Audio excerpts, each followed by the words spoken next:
Hello, this is Dom from BlackToad Studios, and of course, I'm joined by Tom from BlackToad Studios. and it's time for another Friday Faction Focus. And today we will be covering the Drukhari, or the Dark Elder, as they're also known. So, in this series, we go through the background of a faction, how they perform on the tabletop from our experience, the model range, and what you'd expect from them. So to start things off, Tom, a little disclaimer, myself and Tom would like to give, we don't really know much at the moment. So we've had to do some research. Of course, we have got some experiences playing against them, but background there isn't lots. No. So we're out of our comfort zone. Please bear with us. We'll try not to butcher your faction if you are a Drukhari fan. Well, maybe I mean, you'd enjoy that. But I was going to say, they might actually like us to butcher it as much as possible. Exactly. So, Tom, tell us, who are the Drukhari? Yeah, well, the Drukhari are, or were, the Eldar.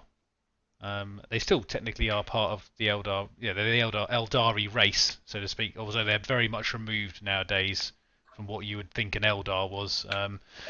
But you know, they weren't always like that.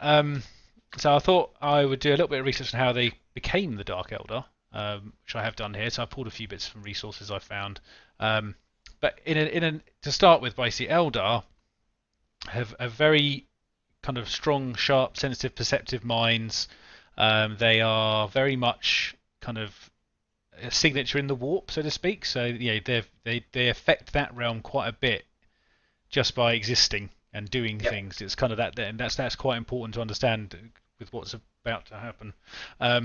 So back then, before everything kind of went a bit P-tong, as they say, they lived on... It's a Drukhari saying. Yes, yeah. It's all got a bit P-tong. Oh, Drukhari. Oh, Drukharis. Oh, what are they like? But yeah, so they lived... Essentially, they actually lived on... The Eldar back then lived on pretty perfect, idyllic worlds. They had really sophisticated, machinery, kind of... lots of technological advances that were well beyond a lot of things that were sort of going on. However, once this is kind of all settled down, as with any kind of satisfied race, so to speak, they started to sort of lean towards doing things a little bit in the pleasure zone, shall we say? I think hedonism is probably the best way to describe it. They started to go towards that kind of way of living. They wanted to sort of have the most pleasure out of life, and there was nothing. Why not? And everything else was pretty much like didn't really matter to them for quite for a long time. And so essentially, during this time, this is actually quite a long time. But this is like millennia. This is going on, so it's gradually getting worse. They start to develop these things called pleasure cults, which are basically dedicated to forwarding hedonistic pleasures to the max. To the max. Yeah. Take it up to 11. Yeah, and this started off with like just finding pleasurable things to do. Obviously, there's lots of them around. However, playing Warhammer with two people, possibly even four. Maybe invite people in. Have a multiplayer game. A multiplayer game. We'll keep it very PC. This one. We'll keep PC. We'll just do lots of innuendo instead. Yeah. However, as these practices kind of, I suppose, maybe didn't sate them as best as they could. They started to lean toward more violence and kind of sacrifice, of their own kind. Even any way they could get their pleasure levels up to the max. And anyway, so during this time, there were some Eldar that kind of went, "Oh, I don't really like this." Not really into this whole. Way this race is going. It wasn't not really 40k players. No, because it wasn't a few of them. Magic the Gathering. Magic the Gathering. Maybe Connect 4. Connect 4. Not everyone has to be, on playing the same game. And so essentially, during this time, some of these people they kind of left and went away to form maiden craft, new craft worlds to sort of distance themselves from this kind of living. Although obviously a lot of them were still practicing this particular way of living, and it gradually got worse and worse and worse. Also during this time, the Eldar discovered and mastered the webway gateway as well, because actually they were trying to do that so they could expand their empire while also pursuing all of these wonderful things that they were doing. And when they did this, they also founded the city of. Now I'm going to try and say this right. Is it Comarg? I think that's right. Let's call it Camargue. Camargue. We'll I'm go with pretty sure Camargue. it's yeah. not. Dark Elder players, please put pronunciation below if we have butchered that name. And we'll try and read that out correctly as well. Yeah. Camargue. They agree. Camargue. They just wrote the same word I read. Carry on. Yeah. So and the interesting place about Camargue is obviously that was actually built within the Webway gateway.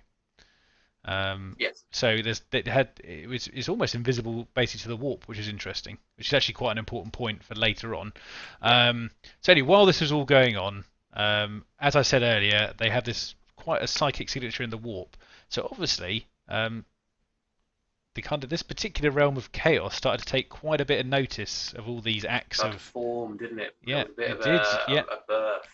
Essentially, it was it started off as like a power which suddenly gained a form of intelligence. And as the millennia rolled on, or whatever it was, this being got stronger and stronger and stronger through the warp energy, and basically there was a massive psychic energy that burst at some point. Breached, yeah, pretty much, yeah. I mean, it was actually also coincided with the Age of Strife for mankind, just for a reference of timeline-ish, which is obviously fairly obvious when you see that during this. What actually caused this was the birthing of Slanesh, basically, one of the Chaos gods. So Eldar, you caused problems, all right? Yeah. But they had their comeuppance, Tom. So basically, during this particular psychic energy unleash, this god had an insatiable appetite for Eldar souls, and this was shockwave that ripped through, not only literally essentially consumed pretty much, a lot, if not the vast majority of Eldar, basically, ripping their souls from their bodies. But it also caused a humongous warp rift over their entire civilization, which is now known as the Eye of Terror. So there you go. So those who did not know where the Eye of Terror came from, they are also responsible for the Eye of Terror. Yeah. So that obviously that was over the Eldar. So the Eldar Empire was basically gone from that point. Obviously there are some craft worlds from these people that left and managed to survive. Exodite, yeah, that's right. Yeah. And they managed to survive just about. However, as I mentioned earlier, the people in Camargue, or the denizens of Camargue, they were pretty much untouched by this psychic wave because the warp had no presence within the Webway gateway. So they all managed to sort of survive this psychic event. However, the Eldar that survived outside of it became very repentant of what had happened. They became very kind of like, oh no, we're going to change our ways completely. We're not going anywhere near this pleasure stuff anymore. And that's what they basically became what we now know as the Eldar or the Eldari race that is now. Yeah, the craft world. Yeah, craft worlds, yeah. That's right. Craft world Eldar. Yeah. However, the people in Camargue became the Dark Eldar, and they were completely unrepentant. They didn't give a monkeys what they'd done. In fact, actually, they still loved it so much that the way they prevent their souls from being stolen when they do come out is they go on raids to murder, pillage, destroy, to prevent the death of their immortal souls. Basically, that's how they kind of maintain their, which is. Well, yeah, it's a pretty perverse ecstasy kind of thing, isn't it? So they go and torture people and do all sorts. Yeah. Anything like that, they really love. And obviously they operate out of Camargue still. That's where they're essentially. Good old Camargue. And that is basically known as the Fall of the Eldar. That's the event that happened there. And the effects of it are still being felt today. I mean, that some of that dribbled into the Horus Heresy. Fulgrim was done by Slanesh, so we can technically link that definitely. to blaming the Eldar. Yeah, you kind of see that quite a bit, like a lot of Black Library novels. So there'll be She Who Firsts is what the Eldar know as Slanesh. And so it's like this constant fear that their souls will be consumed, and so like Craft Elder have their soul stones, etc. Mm-hmm. Yep. So Drukhari, like we said, they're essentially the same species as Craftworld, although I'm pretty sure you could pick them in a lineup. Yeah, I mean, Drukhari a bit more wiry, very pale, dressed very differently. They're all in their loincloths. Warhammer 40,000 outfits. Their spikes. They like a bit of flesh. They like a bit of that's yeah. So for the human eye, they are very attractive, as it were. You know, mankind go, oh, these look quite nice, Oh. but essentially they have got like black souls. Yeah. They are completely evil creatures. Their culture is based around torture, murder, cruelty, and essentially, if you could pick a bad guy in the 41st millennium, I mean, there's a lot of people you could pick, but Drukhari are definitely the worst. For the sake of the reason why they're bad is very different to other races. You know, it's not like they've been corrupted; they choose to do this. Yeah. You know, they are choosing to do this for their own pleasure. That is basic. Yeah. So actually, from that point of view, yeah, they're pretty nasty people, really. Yeah. In general, and their culture is basically built up on brutality as well. Yeah. Like within their society, those who are more brutal, there's a lot of backstabbing, and intrigue. Yeah, I mean, as an army as well, within the 41st millennium, they act very differently to pretty much every other army, because we obviously go through the series, we go through notable conflicts, and very hard through Drukhari, because essentially they are raiders, they are pirates. They don't tend to be generally en masse. They're very hit and run. Yeah. Because as you said, their planet is their city is in the webway, so they cannot be tracked easily back there. So they've got pretty much free run to do what they want. So they'll come out of nowhere, do what they want, raid, get some slaves, take them back for torture and experiments. Slaving is one of their favourite pastimes, I've heard. It is, yeah, definitely. So they're quite hard to find a conflict. On the tabletop, they're very switched. We'll get into in a moment. But Drukhari are very different, very kind of small war bands, but lots of cabals, witch cults as well, and they're all for pleasure. I don't think they've got any mass kind of military organisation. They're all kind of like smaller war bands, cabals, sorry, and they'll all kind of be out for each other. They'll maybe sell their services to a particular person for the bigger game of getting further up the power ladder. They've also hired their services out to other races, so they've been known to work for like mankind. They'll be out as mercenaries.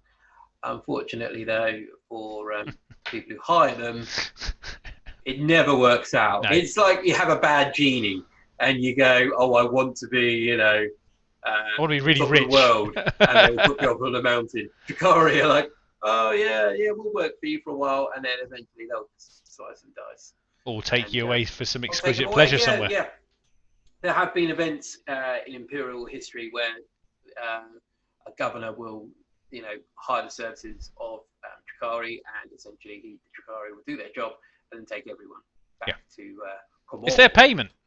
It's their payment. You're selling your soul. Yeah. They're not the nice people. We're telling you this. They're horrible. They do not do deals. No. So that is Drukhari in a nutshell, I don't think. There's a lot of detail there. I was going to say, obviously, just as another couple of little quick points, obviously at the moment they're led by a Zuberal Vect. Vect. Yeah. Vect is the big bad. Yeah, and he is basically the supreme overlord of Cormag City and obviously of the Dark Eldar in certain ways. I mean, obviously, I suspect he has trouble getting everyone to do exactly what he wants them to do. Yeah, he's quite an interesting character from what I read. It's like Vect essentially changed Drukhari culture, where it was still relatively based, very similar to Craftworld Eldar, but he was like, no, that's not how things are now.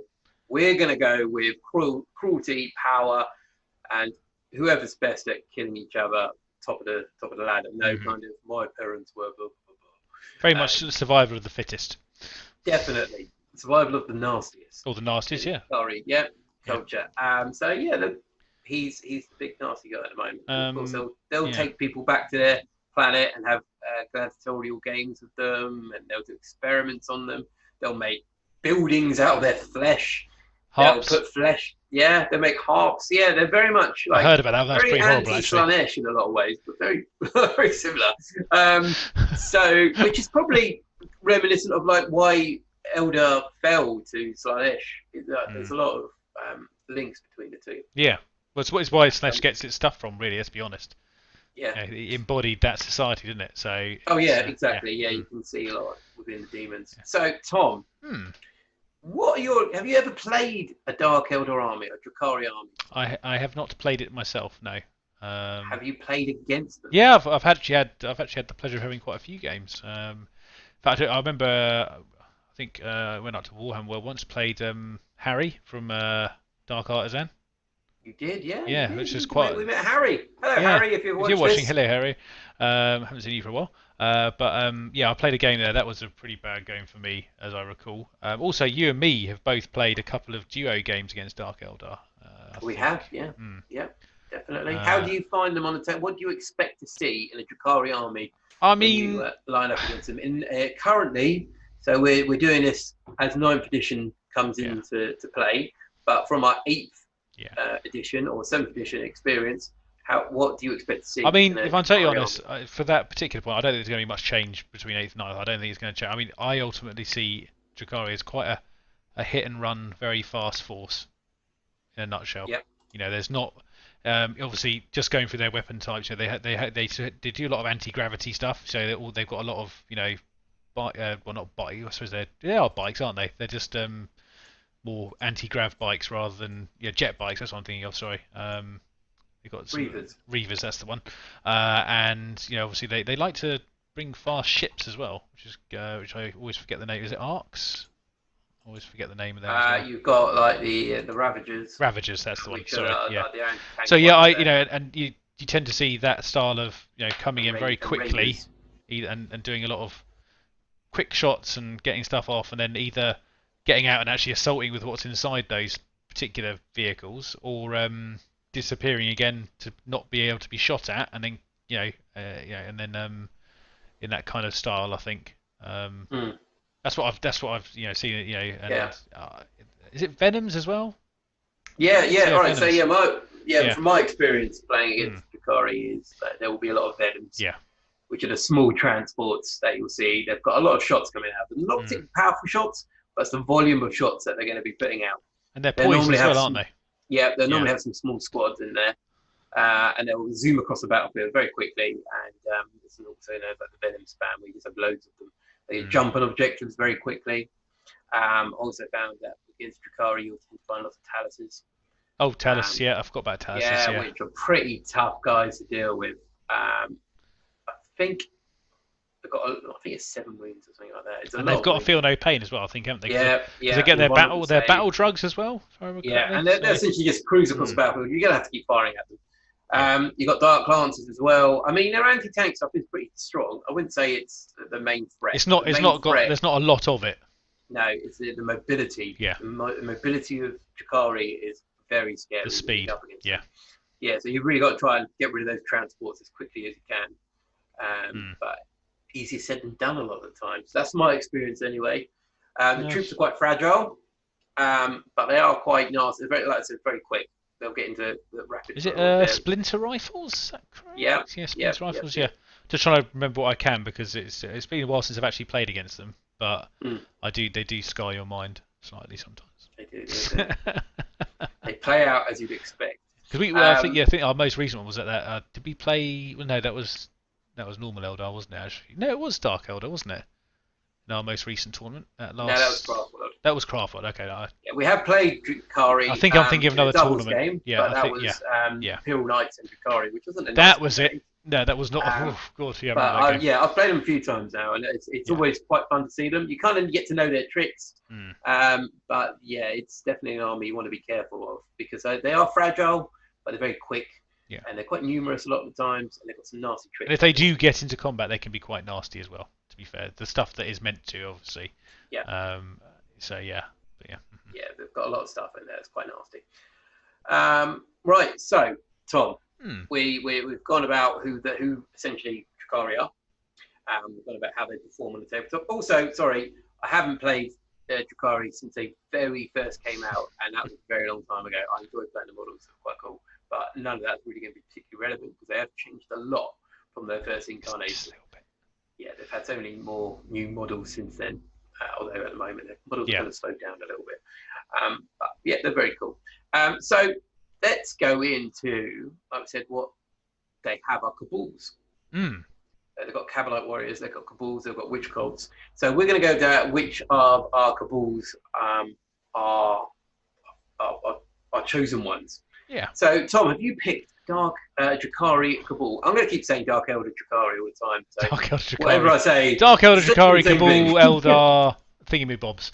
No, Yeah, that's fair. what's I mean, obviously, I came in this with zero knowledge of the Cabals, really. I didn't really know much about them, so I just picked one that sounded interesting based off the name, and then I did a little bit of a bit on it. So I picked the Cabal of the Dying Sun, which actually turned out to be quite a major cabal in the Dark City of Camorg, which I wasn't expecting. And they typically fight under the banner of a dying sun, hence their name. You know, so and their leader, which is Archon Val Exolath. That's what I'm going to say anyway.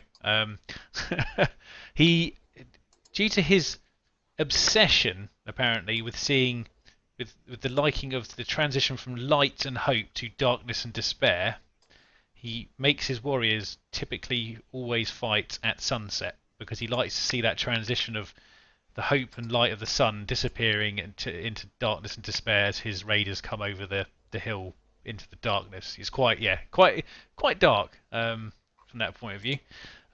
They have some pretty interesting claims that they're able to extinguish stars from the sky, which a lot of their rivals couldn't work out why. Why they were making these claims until apparently during the Ulthwen persecution, one of the sons there began to deteriorate when they were around. None of them kind of know how they're doing this.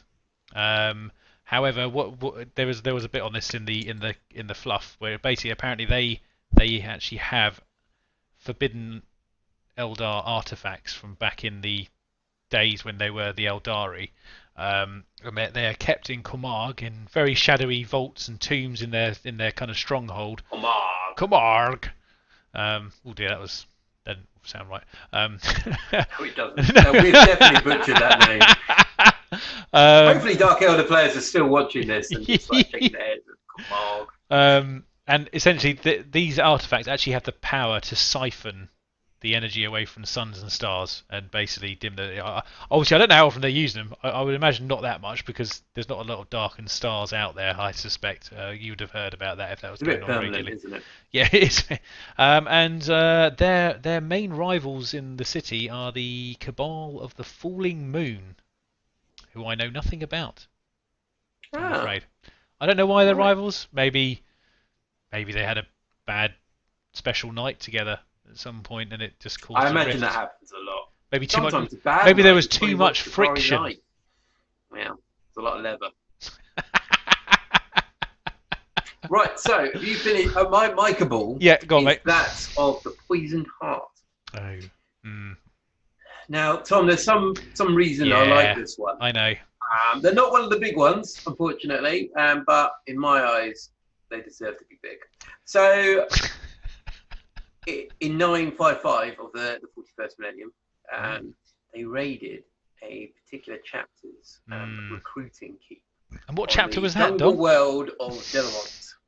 The Black Templars. Oh! I didn't. Yes. I mean, during the part of this video, I had no idea he was going to pick this after he read that out loud. I mean, I had no idea that would be his choice.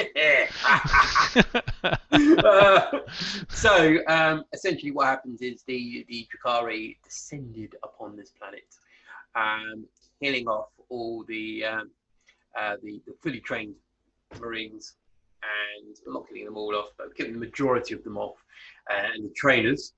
And then what they did, Tom, is they had little neophytes and recruits, and they went yoink and took the lot, zoomed off, and another Black Templar that you may have heard of, Grimoldus.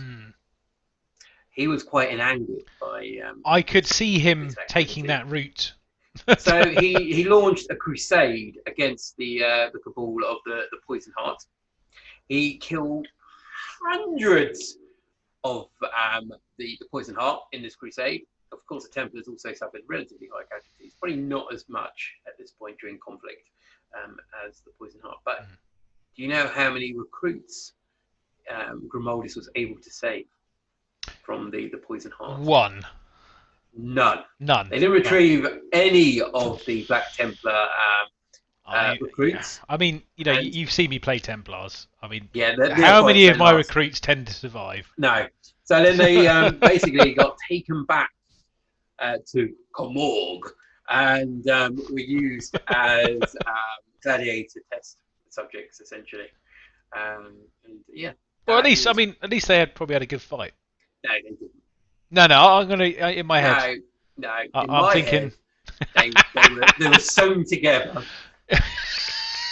Human centipede. Back to back. No, not back to back. Human centipede style, and sent into a gladiatorial pit. Sorry, I've got images of you. I want to go that way. No, there's only one person with a head. Or foot to foot. I mean, that'd be more frustrating. Good. Right, so there are cabals. They're quite interesting, aren't they? Cabals, really. There was quite a few of them, and they all have some. Yeah, they all have some kind of thing they're doing, which is the name normally matches something to do with them, which is which is quite cool. And they're very character driven by their leaders, and I can imagine being in a cabal, you're essentially fighting your way to the top a lot of the time, which don't mean particularly a positive within an organisation to be killing everyone off left, right, and centre within your own group. Well, there can't be that many of them left, surely, by now. Well, that's another thing about Drukhari, isn't it? There's not many pureborns, sort of half-breeds. Right, so we've done a cabal. So it's time to go back to the model range. Ooh. Now, shall we cover the Forge World massive range? Do you want to do your one first? Of course we laugh. Because Forge World have almost no support for the Drukhari, which I think is a massive shame, because their vehicles from Games Workshop are amazing, and the possibilities are almost endless what you could do, especially with the homunculi. Yes. Of course, they're the flesh crafters. They have all these monstrosities, and I can imagine Forge World having these brilliant models. But unfortunately, that is not. So what I'm going to do, Dom, is I'm going to put the one up that you had to pick, I might say. You didn't really have a lot of choice, because I jumped in on the other one fairly quickly. Yeah. So here we go. And that is now... There we go. Oh, God. It's in grey as well. I'm really sorry. They don't have any paint. Didn't have any painted stuff on it. Yeah, so I picked the Dark Eldar Reaper. And as you can tell from the Dark Eldar Reaper, it's on the chassis of a Raider. Essentially, it is 90% gun. Yes. 10% Raider. It's like they went, we'll cut a hole in the front and we'll just slide the gun in. Yeah, I mean, we're saying like it's the second option, and I'm going to pick this one up because... Oh, really? Okay. Yeah. Drukhari, as we know from anyone who's watching this or listening so far, aren't necessarily a standard army. No. They don't have a lot of battle tanks floating around. They have a lot. Their army is based on skimmers and flyers. Anti-grav. And the Dark Eldar Reaper is essentially a tank. It is the closest thing they've got to like an anti-tank weapon, or you do have to pitch this up, right? Options. trying to sell this, and I quite like the look of it. I mean, it's the best of two. I'm not sold, but fair enough. But I'll give you a selling point of this. Yeah.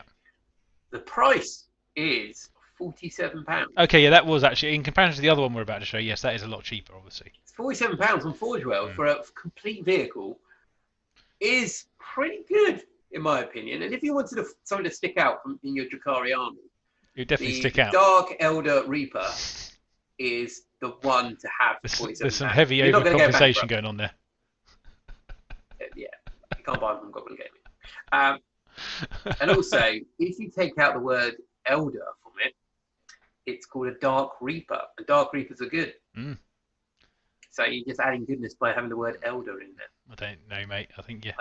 Good try. I'm clutching. I mean, to be honest, there might be some people that really like this model, and they're going to go, "Oh, Tom, why are you ragging on this model so much?" I'm like, well... Yeah, no, to be fair, there are a lot worse models, and I do quite like the look of it. Ultimately, though, in all fairness, though, the slightly sad thing about it, it does actually look like it's obviously the plastic kit of the Ravager It is. with It some is the with some plastic. add-ons. Yeah. So it's Which it's is a it? Which is it? conversion kit Yeah. on the plastic chassis, which isn't unheard of. No, of course not. No, it's just a shame because you think about they could have done something a bit more ornate with the whole thing. But Yeah, there have been other models on Forge World, which they've removed over time because they're a little bit out of date. But anyway, that's my model. I think it's amazing. What about you, Tom? What's yours? Well, mine is the only other one that's available, which is the Tantalus.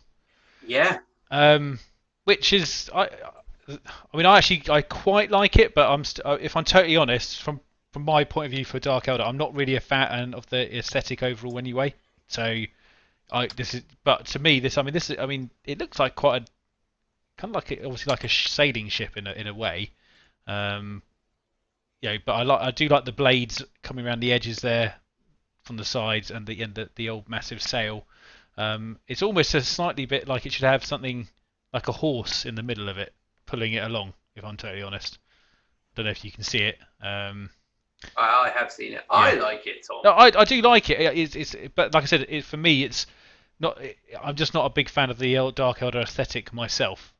So for me, this is what I'm picking because I like the look of it out of what's available. So which isn't a lot in Forge World, obviously, but I mean ultimately though, it's got some nice sharp blades on it, so quite a nice curvature around the sides, and I think actually if I was to pick a centerpiece, I think that would be quite a good one actually because it does look. The other nice thing about it is different from the other vehicles from Games Workshop's range in comparison. It's very iconic. Different from that point of view. I don't know much about what rules it has, really, but yeah, I think that's what that would. Do you want to know an interesting fact about the Tantalus? Go on. Well, if you Google the word Tantalus, you will find out that Tantalus was a Greek mythological figure most famous for his eternal punishment in Tartarus. He was also called Attius. He was made to stand in a pool of water beneath a fruit tree with low branches, with the fruit ever eluding his grasp and the water always receding before he could drink it.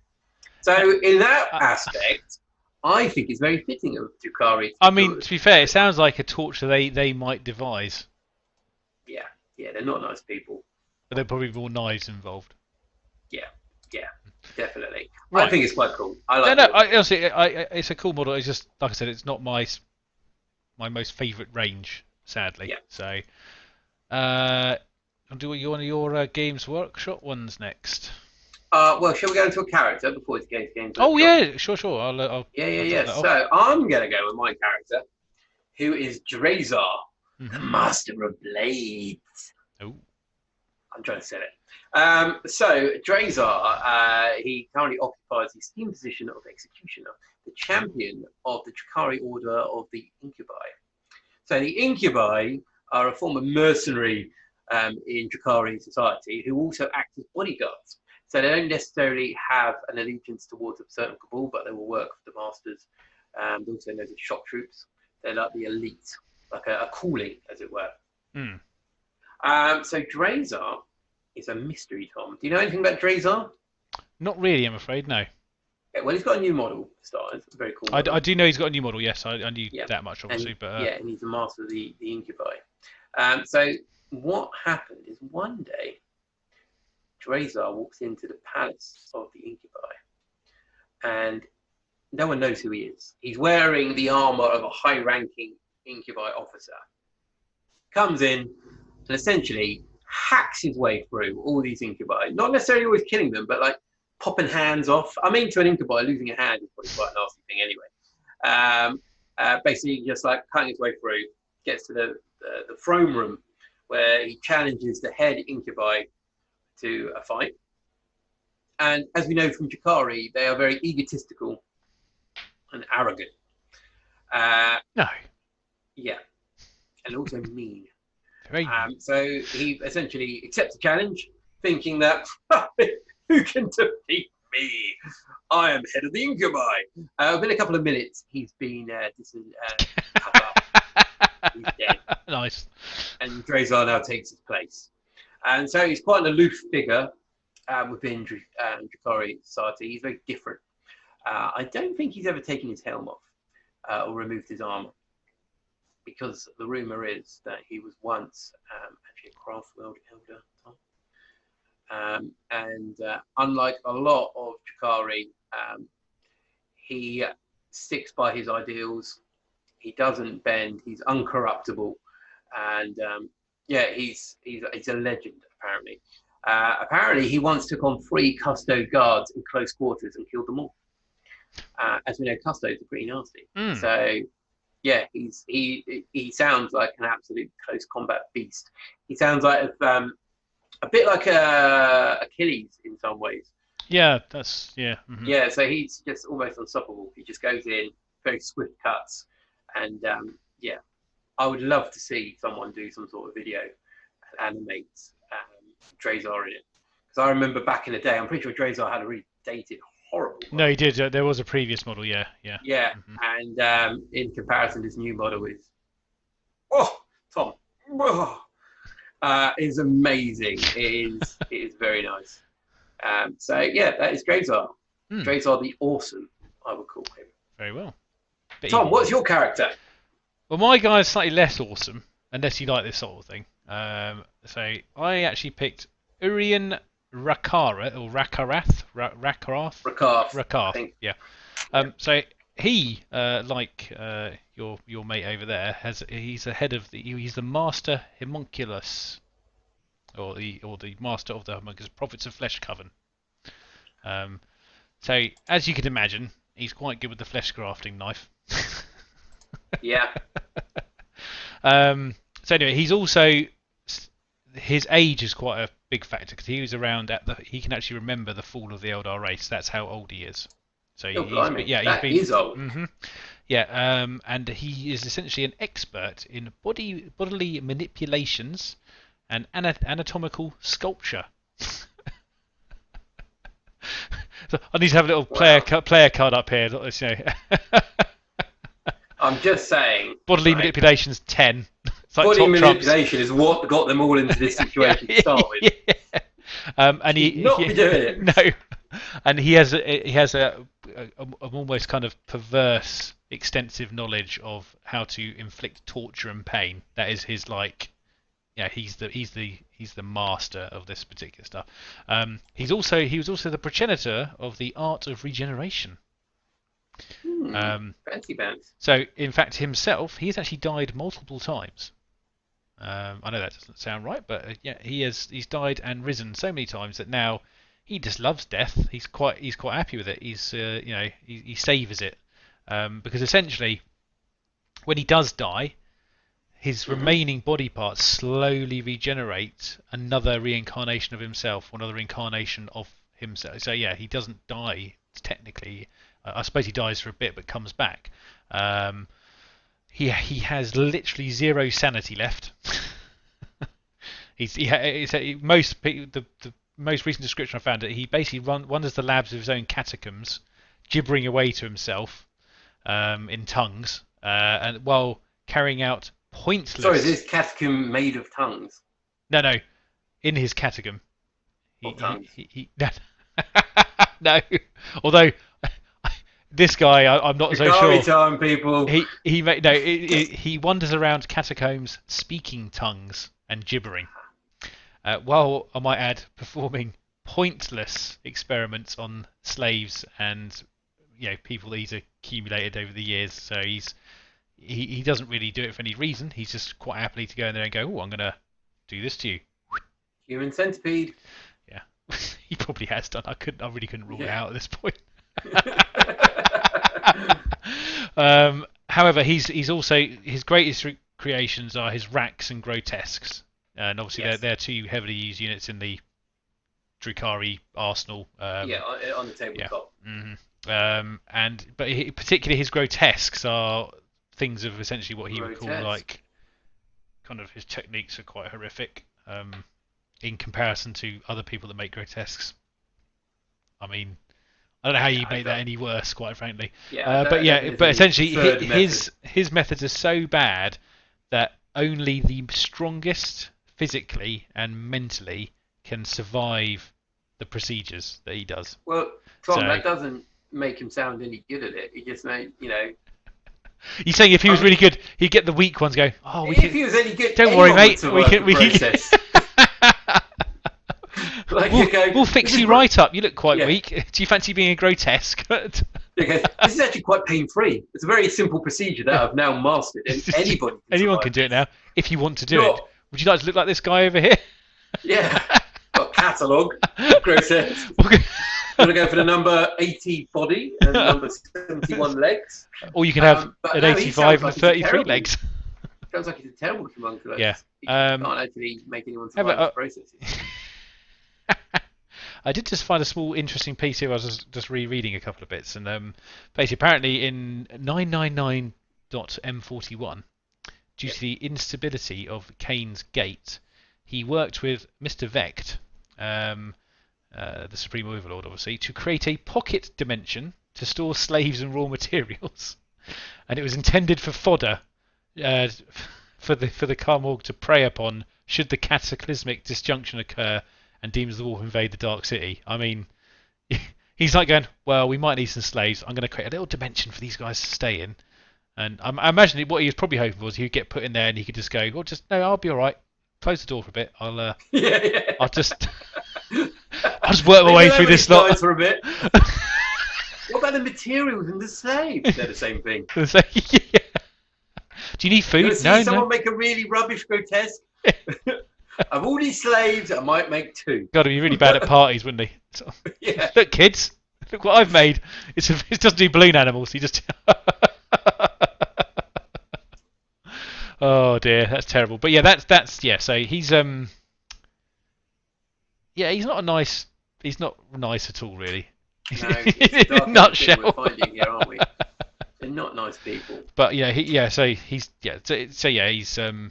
quite a horrific character, really. You know, he's got literally no compassion, no nothing. He's completely insane. So, but for the Dark Elder character, quite an interesting one because it shows that kind of culture off quite well. And I think with that character in particular, like a couple of races are very similar characters. Like you obviously got Fabius Bile for Cool. Imagine if they two got together. Yeah. Well, if you do this and this, look. Yeah. Yeah, I think Fabius would probably go, this is a bit of a waste of resources. Like, why don't you just master this process? You're a terrible humongous. This is the 53rd person today. Yeah, you haven't done anything. You've just made paperweights. And you haven't got any paper. Oh, yeah, they use flesh. Yeah. Right, so there are our characters. Definitely polar opposites, in my opinion.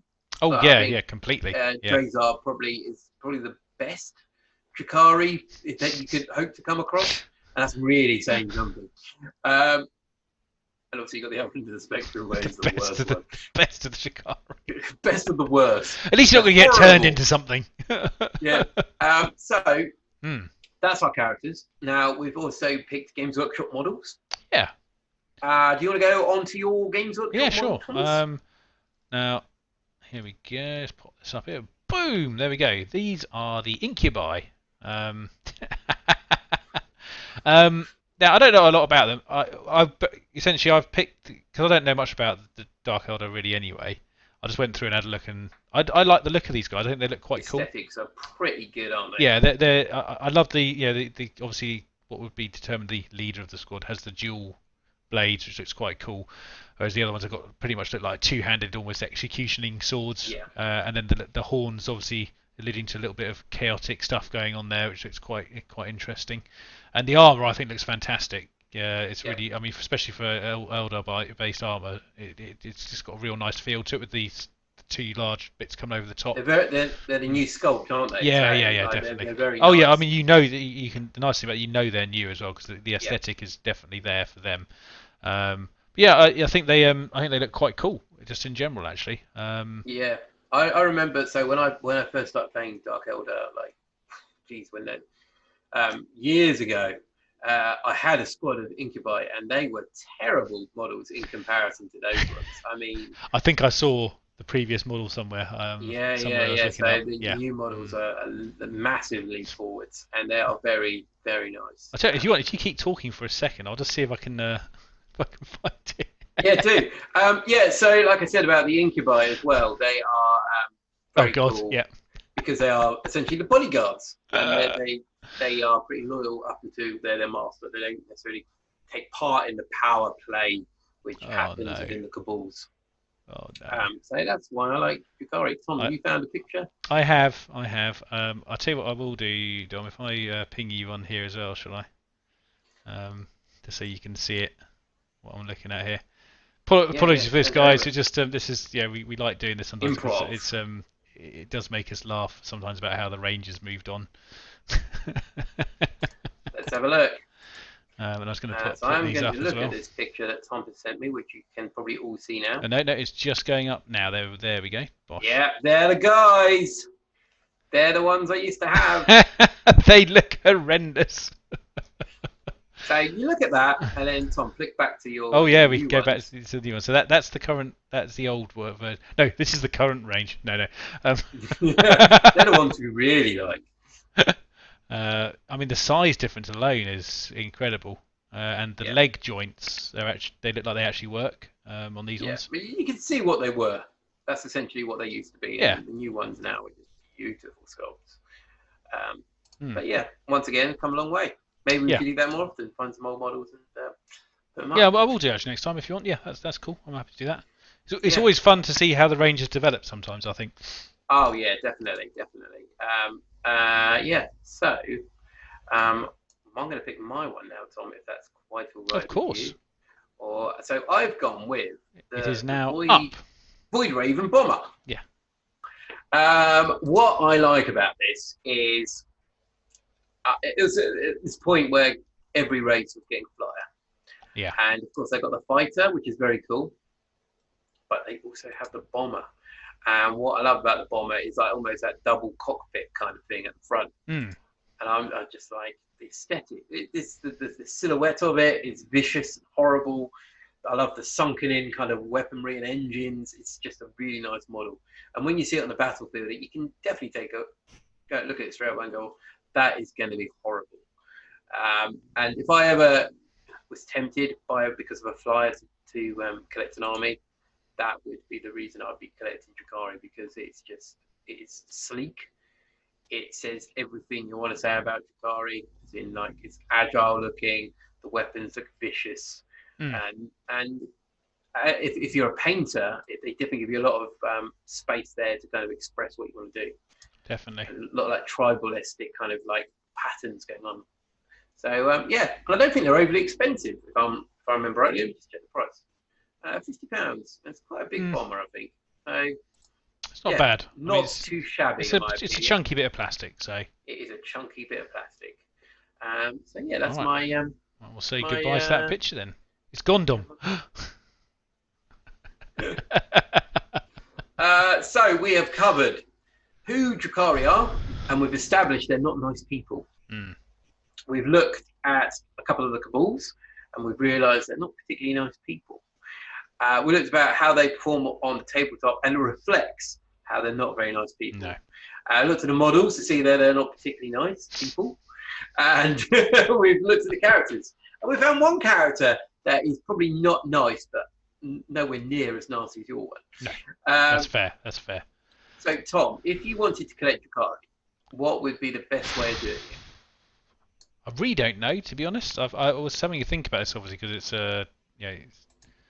it's a question that we always sort of ask. It's one of those things. I don't really know enough about the faction to make a kind of a very. I mean, obviously the codex is always a good starting point anyway. And I'm presuming that they are separated into cabals. So so they're in cabals, or you've got witch cults as well. So they're like armies within armies. So you've got the homunculus, which are there's like 3 separate armies that join. And it's quite a complicated way of looking at it, I suppose. But there is a way that you can have a pure cabal, pure witch, or pure homunculi force. So they've got to start collecting Drukhari box. But that is essentially filled with witches. There's a couple of vehicles in there, which isn't too bad at just over £50. I think the problem is now, because the next edition actually changes a lot how you may build this army, because obviously command point changes. For instance, you could take a fully elite army or a fully outrider-based army, so it may change the way that you think about constructing said army.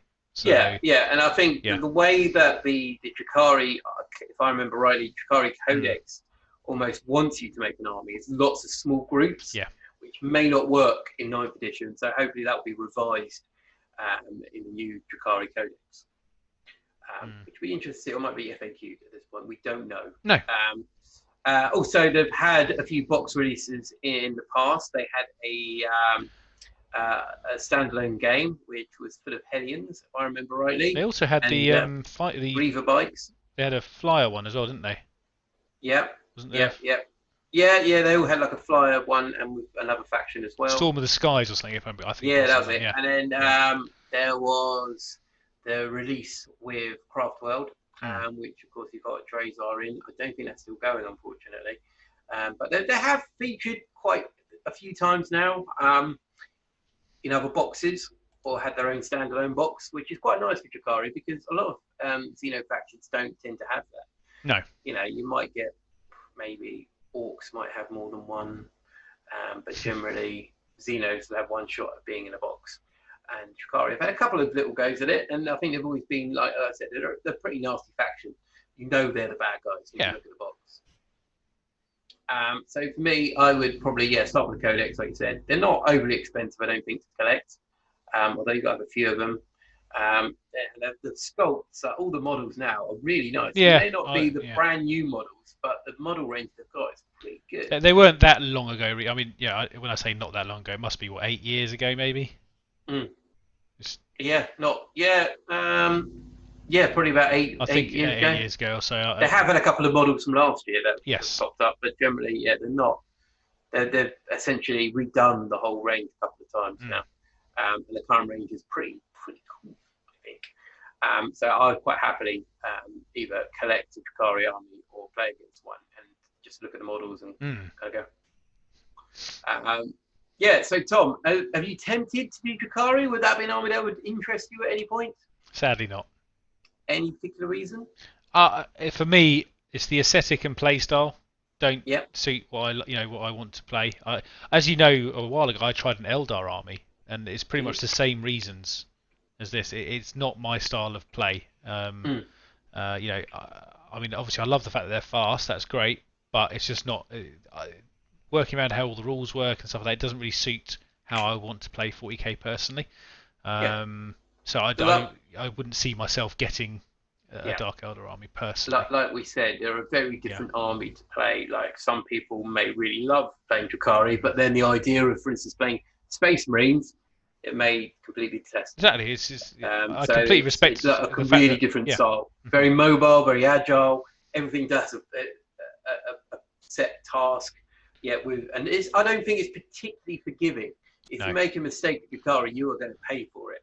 And yet other armies, for instance, Marines or Chaos or Necrons, for instance, you can hold your own a bit more. Yeah. Drukhari are very kind of like glass hammer. You've got to go in and do their. Which is one of the reasons why I think I wouldn't be very good at playing them, because I tend to do high risk stuff, even with stuff that you can get away with that sometimes. But I think wouldn't necessarily. If you're going to die if you fail, it's not going to be good. But for me, I think the skill level of a player playing this army to play it really well. I mean, obviously, I think was it Lawrence from Tabletop Tactics? He was fairly good with the old Dark Eldar, wasn't he? If I remember correctly, from a few tournaments that I've seen him in. I think it does take to be very good with them anyway. It takes quite a skilled player personally. Yeah, I think it's not a beginner's army really. It's Drukhari, in my opinion. I like for myself. I love the models. I like the style. For me, I just don't like the character of the army. I don't mind being the bad guy, but being the bad guy is not the worst really, of the worst. The worst of the worst. Like if I haven't made it clear in this video, they are not nice people. They are bad. And that's the only reason I wouldn't do it. I mean, like I said, I don't mind playing them. I think the model's fantastic. That's coming from a Chaos player. Exactly. I'm playing word bearers. The playstyle is amazing. Like I would enjoy the playstyle. I love the models for me, and the painting scheme. I've thought about it a couple of times, like what I could do with them, but I just can't do it. I can't bring it to myself. I'd have to like sacrifice animals or something to play the story. It's not my style. Oh dear. So there we go. Yes, That's that is it. Drukhari. If you've watched it all the way through and you're a Drukhari player, well done. I am sure we have slaughtered your lore and made it happen. And tortured it. Well, I've enjoyed looking up Drukhari because I don't know a great deal about him, and it's nice to kind of learn a bit, which we do in all these videos. So if you've got a suggestion for our next video, where hopefully we know a bit more and we won't kind of make a complete hash of it, please put a comment below. If you haven't already, give us a like and a subscribe. Hit the notify button if you haven't. Definitely. Please do. Yeah, this is Dom and Tom from BlackToad Studios, and we will see you next time. Take care.